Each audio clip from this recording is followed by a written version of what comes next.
Friends மகன் இதில இன்னைக்கு என்ன ஹைலைட் பார்க்கலாமா? நம்ம விஜயோட வீட்டுக்கு வந்து வெண்ணிலாவும், அவங்க மாமாவும் உள்ள நுழையிற டைம்ல வந்து, இங்க விஜய் வந்து சொல்லுவாரு, "அங்கேயே நில்லுங்க."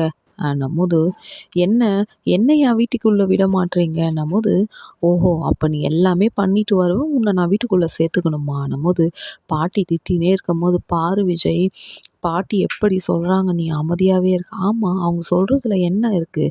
அப்படியே அங்கேருந்து நீ திரும்பி போயிடுறியான்னும்போது, "என்ன விஜய், இந்த வீடு எனக்கு சொந்தம் இல்லையா? நீ எனக்கு சொந்தம் இல்லையா? அம்மா, தாயே போதும்மா, நீ எனக்கு சொந்தமானவன்ட்டு தான் நீ உனக்கு மனநிலை பாதிக்கப்பட்டு உன்னை இட்டுன்னு வந்து நல்லா ரெடி பண்ணி வச்சேன். ஆனா நீ எனக்கு பண்ற பாரு, ஐயோயோ போதும்மான்னும்போது அங்க வெண்ணிலாவோட மாமா வந்து சொல்லுவாரு, "இத விஜய்ன்னும்போது, யோவ் நீ பேசாத அமைதியா இருயா. பொண்ணுக்கு நல்ல புத்திமதி சொல்லி ஊருக்கு இட்டுன்னு போயான்ட்டு நான் அவ்வளோ பேசிட்டு வந்தோம்.